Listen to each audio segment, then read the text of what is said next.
Now, 130 years after his death, Bishop Samuel Ajayi Crowther, the first African Anglican bishop, has been declared a national hero by researchers. One of his most unique attributes is that he was a multi-linguist who translated the Holy Bible into Yoruba language. Apart from this, there are so many other things that people do not know about him. Researchers believe that these things must come to light so that his efforts will be better appreciated. Well, joining me to discuss this is a travel writer, tourism journalist, and culture researcher, Pelu Awofeso. Good morning. Good morning, Veronica. Happy New Year. Happy New Year to you, and it's good to see you again after many months. All right, that's it. Good to see you as well. Now, let's talk about the person of Samuel Ajayi Crowther. I'm certain that a lot of persons will be wondering, really? Really, Samuel Ajayi Crowther, where is that coming from? Well, yeah, I mean, it's been 130 years that he died. Wow. He died on the 31st of December, 1891. So the 130th anniversary was just 3 days ago. Right. So the thing is, his name rings a bell with so many people. But the thing is, they really don't know so much about him. And you have done an extensive work researching on the person of Samuel Ajayi Crowther. Yes, so indeed. you begin to unravel it for us, like the onion now. So talk to us. What were the things you discovered, the most interesting ones? Let's begin from there. Yeah, so I mean, I don't know how much time we have, but definitely just do the best I can with the time. So before we began on the project, so this whole idea came to me sometime in January, about a year ago. Okay. I mean, this time, when I got to know that, it will be 130 years that he died. And I felt that's a milestone. Something special needs to be done for the man. And I came up with the idea to do a documentary. So what I'm working on with a couple of other people is a documentary to celebrate his life and achievements and stuff like that. So before then, like many people, most Nigerians, the much that I knew about him was he translated the Bible into Yoruba. He was a slave, he was born somewhere and captured, just basic things. But the more we began to access materials, archival materials, I must say, many of the materials we had to consult, we found them online and in some archives, physical archives in Lagos, in Abeokuta, in Ibadan. You know, and these were the places he had, made some mark while he was very much alive. Very much alive, yeah. So thankfully, some researchers, museums, some individuals, they kept records, and we were lucky to actually access so many of them. And we're reading. We've been researching for about 4 months. And you can imagine, because you can't just... Bishop Crowther is a huge personality. Absolutely. It's huge. It's also controversial. It's also a divisive figure. But people tend to focus so much on one or two things. The religious personality. But Bishop Crowther was more than his missionary work. Yes. He was an individual with a lot of humanity in him. All right. Many of the things that we see go wrong in the 21st century, I wish we could just go back to what Crowther used to be and learn quite a lot from Bishop. There's so much Crowther can teach us in the 21st century. His leadership style, his diplomacy, his interest in language, his keen understanding of human nature, his ability to mediate crisis. Yes, he was crucial. Was this and so many more. He played a crucial role during the British, the end of the British rule. He was a middleman, Nigeria. He was always playing a balancing role, He's trying to say, look, okay, I'm representing the Church Missionary Society, yes, but I'm also African, I'm Yoruba, my roots is Yoruba, I'm African, so to speak. So I'm trying to let my people understand where these guys are coming from. I'm also trying to let these other people understand where my people are coming from. So they both need to understand each other. So Bishop Crowther was in the middle, of course, with other missionaries. The advantage that he had was that he spoke Yoruba very well, but he also was very fluent in 13 languages. Not many people know that. Crowther could speak and understand 13 languages. Which? Arabic, Latin, Creole, Yoruba, Hausa, Igbo, Nupe, and English. And English, yeah. So just name them. He was very adept at language. Now imagine someone like that. He was so invaluable to the propagation of course, the work of the gospel in Nigeria. But he used that as just like an opportunity to do so much more. Every time he went into a new community to preach, at the back of his mind, he was thinking of how do I set up a school for these people? Right. How do I set up a farm so that these people don't just think everything is about the Bible and the gospel? They must also be taught the spirit of enterprise. So skills acquisition, the things that we begin to bandy about now, were things that Bishop Crowther was pushing in the 1800s. Wow. So if people care a little bit more to understand what Crowther was, who he was, and what he was trying to do, we'll have a lot more appreciation for his personality and his ideology, and appreciate him more, celebrate him more, because as things are today, I don't think he's getting the kind of recognition that he deserves. And it's quite unfortunate, because just go across the ECOWAS sub-region, go to Freetown, where he actually began his ministry, and you'll see how he's so very much revered. He's regarded so highly in Freetown. They celebrate him so much. So when they hear that sometimes we try to, attack him, they're like, "What are you guys talking about? This guy made us who we are in Freetown." So of course the research that we are doing will also take us to Freetown, because we need to because when he was captured as a slave in Nigeria, he was sold several times. Yes, many times before he eventually got on the Portuguese ship that now took him on the waters, and then the British rescued him, and then they took 180 or so of them to Freetown. Yes. And that was how he got his freedom. And then of course, and that was where his name changed. That was where his name changed. And many people may not also know how he came about the name Samuel Crowther. So his name was Ajayi. In our own part of the world, we didn't have surnames. So it was just basically Ajayi. And then when he got to Freetown, he was baptized, and he took the baptismal name of Samuel Crowther. Samuel Crowther was one of the founders of the Church Missionary Society. So that was the name he took. And that's how he became Crowther. And it's been said that Samuel Ajayi Crowther made that name he gave that name a longer shelf life. Right. Because of what he did in his lifetime. So now let's talk about the controversies surrounding his personality. There's been so much with regards to that. He trying to mediate also, made those who were in the country at that time, that's the British colonialists, to somehow, he was, holding a particular position, and then he had to be removed because they felt he had some reservations about him. But let's talk about those controversies that were surrounding his personality. Okay, so let me start with the most common one, the most popular. One of the controversies was that he mistranslated the Yoruba god Eshu as Satan in the Bible. So when we announced this project, the number one question we were getting is, we hope you are going to address that matter. Because he called Eshu, he translated Satan as Eshu. And in the Yoruba cosmology, it is absolutely wrong. So the Yoruba traditional religion adherents they don't forgive him for that. Even 130 years after he died, it's up to now, they feel that he was the one. So do you think perhaps this is why they are not celebrating him as such? On the side of the Yoruba traditional religion worship, and maybe people that worship, and people that believe in African traditional religion, and then of course from the southwestern part of the country, they feel that he kind of destroyed the African belief system. But again, in the research that we've done, we need to understand that when Crowther was working on the translations, he began the very first translations in 1843, and it began with the I think with the Acts of the Apostles, and then St. Luke's, right from Freetown. He was, like I said, he had an appreciation for language. So everywhere he went, he was always collecting words.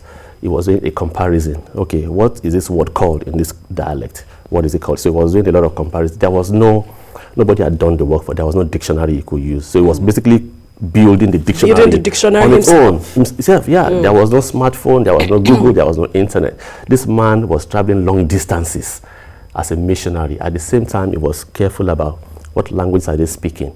I need to be able to compare the words so that when I'm putting my translations together, I'll be able to know what words he used. He was very careful about the translations. He didn't just wake up and chose Satan as devil. Every time he was translating, and he felt that, you know what, I still don't get the proper translation for this particular word, he would let it be, continue, and then go on the field and research more. So names. He must have done a lot of work for him to have concluded. He did a lot of work for him to even translate a chapter of the Bible, is a chapter of a particular book of scripture. So what I'm saying is, again, the Bible took not just 1 year, it took 40 years to complete the Bible translation. So it didn't even, so again, there's so many misinformation about Crowther. We are often told that he did the translation of the Bible in Badagry. It's not true.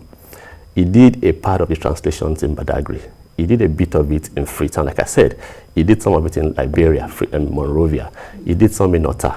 He did a bit of it in Bonny Island. We don't even hear so much about Bonny Island, about Crowther. But Crowther is huge in Bonny Island. If you go to Bonny Island and you go to the St. Stephen's Cathedral, which I've been to 2-3 times, Crowther is like there, front and center. The boat statue?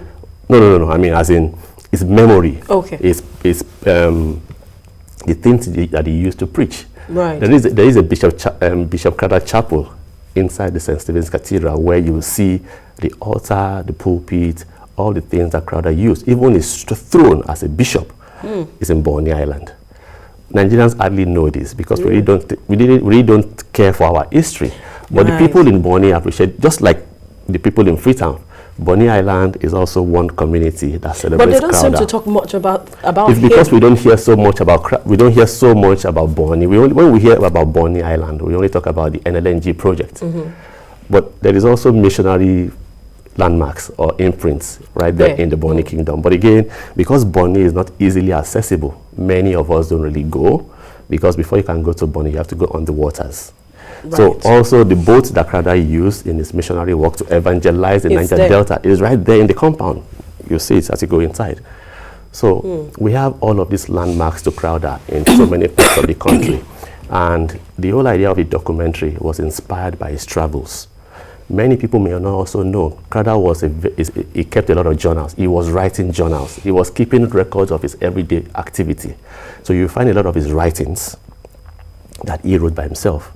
Wow. Yeah, he had journals, several of it. So some of that we also have. So as he was traveling, he was talking to people, he was preaching, he was just basically capturing a lot of detail. At the end of the day, he would sit down and record. He was documenting. It's like that. He was documenting. He was very meticulous about gathering information. He was almost like a journalist. Even at that time. At that time, in the 1800s, and he was writing longhand. There was no typewriter. There was no computer. There was nothing. He was doing this with maybe oil lamp. And there was no air conditioning. He was sleeping in very basic accommodation. There was nothing. It was thatch roofing and everything. So this man accomplished all of that in the 1800s. I don't think this is the way we should. I don't think this is, ignoring him or not celebrating him or not appreciating what he did with the barest minimum of materials. It's not the way we should reward him for what he did. About celebrating him and honoring him. What kind of picture, paint us a picture of what you think should be done for him? Okay, for one of the things that we think he deserves is a national recognition, a national honor. In whatever form the federal government thinks that should come, it's left for the federal government. I'm not going to be able to recommend, but I just feel that for a man, our own responsibility as researchers doing this project, a documentary, is to say, these are the things that this man did in his lifetime. Some of these things we don't even know. When you look at what he did in that time and compare them with some of the things that we reward people for today, then you realize that Crowther deserves so much more. The Anglican Church in Nigeria also, I think, also needs to do a lot more to help us know. Perhaps they might be doing something because we know how he was critical to the Anglican Church. Exactly. And again, do people know where Bishop Crowther is buried? Not many know. But we pass by that place on a daily basis. Millions of people pass by the Christ Church Cathedral at CMS. If next time you pass by, just look across the fence, you'll see Bishop Crowther there. So this great man is there, lying there quietly. His remains are there, and then we really don't know because, again, he hasn't been in the public space enough for us to even appreciate him. So there's really so much I can go ahead and say, but we are still on the research. What again I believe a lot of people do not know about him is his family. Yes, they know about his grandson, one of his grandsons, Herbert Macaulay, yes. But his family, his children, not much is known about. Perhaps you might want to give us an insight. Okay, so Crowther was married and he had 6 children, 4 boys, 2 women. And his last child was a he, Dandison Crowther. He actually took him as like his personal assistant. That was the person he groomed to follow in his footsteps. And while he was bishop, when he was consecrated bishop in 1864, his bishopship was in Bonny Island, and that was where he trained Dandison to almost like take over from him. So when he left Bonny Island, Dandison took over. So it was always shuttling. Again, he didn't stay in one place.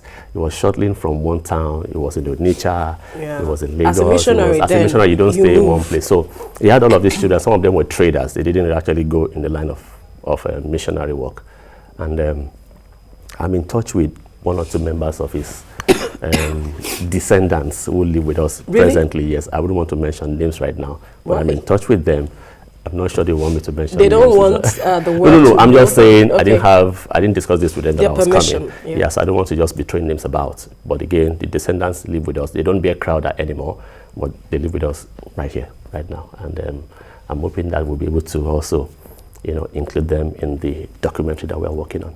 What do you think this documentary will change? Yes, we've talked about several aspects of his life, but do you think that it will change the perspective of persons to perhaps looking back, taking time to look at history and the works people have done? I believe so. Again, I need to also mention that Bishop Crowther isn't the first historical personality that I'll be researching and documenting this way. Years ago, I focused on the life and the works of Uthman Dan Fodio, who we know, who began the Sokoto Caliphate and all of that. Just last year, I also was in Akwa Ibom, where I went to research Mary Slessor, who we all also know. So I've done a bit of work on some of these historical personalities. It just so happens that the work I'm doing on Bishop Crowther is huge in the sense that because of the anniversary, the 130th anniversary. Sometimes people also, now that I've mentioned Mary Slessor, let me also say, almost a decade before Mary Slessor was preaching against the killing of twins, Bishop Samuel Crowther was already fighting and preaching against human sacrifice and also against the killing of twins, almost a decade ago. But when we talk about that thing, nobody associates Crowther with that fight. Yes. We only hear Slessor.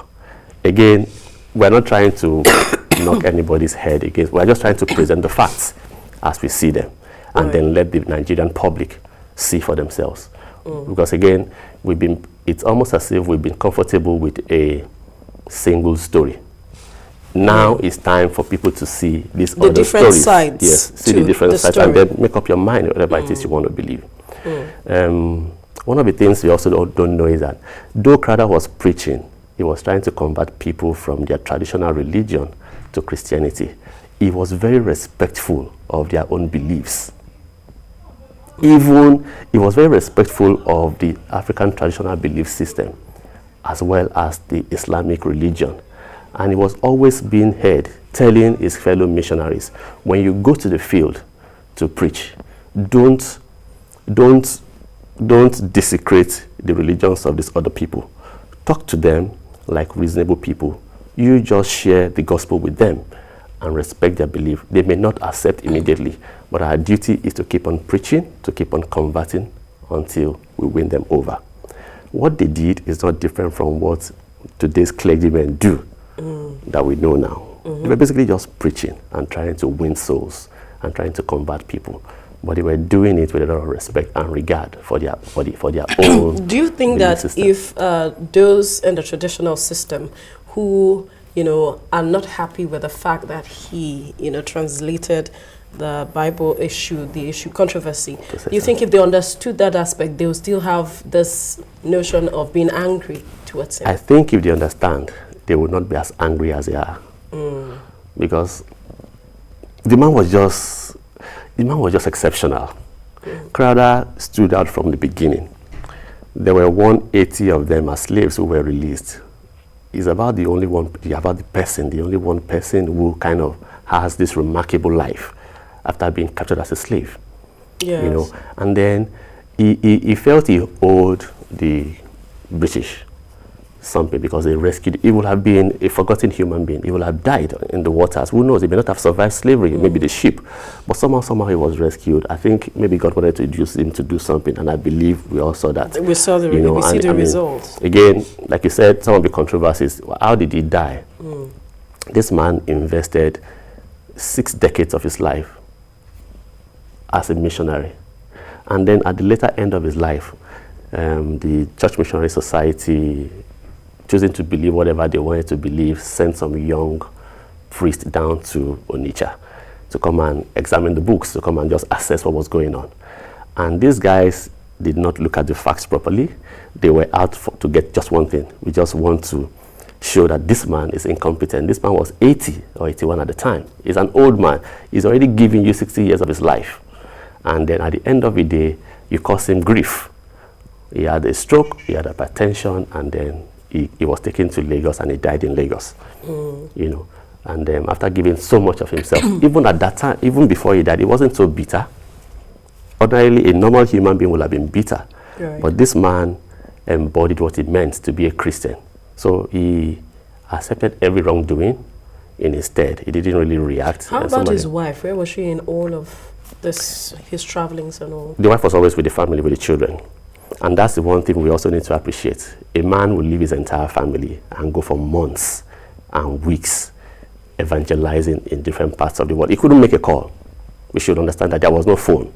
He didn't know whether his family was alive or not. He would only see them when he got back. When his wife was sick, he was not available to take care of his wife or any of his children. When his mother was sick, he was not available. When he was stranded, many times he was stranded on his journeys. At some point when they were traveling on their expedition to go and be planting churches, they were stranded for 12 months. 12 months? Nobody, that's a year. I mean, just imagine yourself being somewhere. Your car breaks. Yes, your car, I mean, right now when your car breaks down, all you need to do is call a mechanic and they will fix it for you and you're back home. But imagine you're on a journey and then you get stranded. You can't even call anybody. There's no car you can flag down. You're just there in an environment you don't even know anybody. So they were there keeping themselves company for 12 months because at that time they were only able to travel by a vessel, a water vessel. So you have to wait until they find out where you are and then they send another vessel to come pick you. So he suffered a lot on all of these journeys. He didn't have it easy. People should know that he didn't have an easy life. He was always struggling, trying to do something, trying to achieve something, and trying to make the best of his life. And the very more reason we should do something. Celebrate him in his honor. In his honor and in his memory. He deserves that so much. Well, we must thank you so much, tourism journalist and culture researcher, travel writer, Akbeluawu, first of all, giving us an insight into the life of Bishop Samuel Ajayi Crowther. A lot of persons must have been, enlightened by all of the details you gave this morning. And so we look forward to that documentary and that you're putting together. And we wish you all the best. Thank you so very much as you put the stories together. Thank you.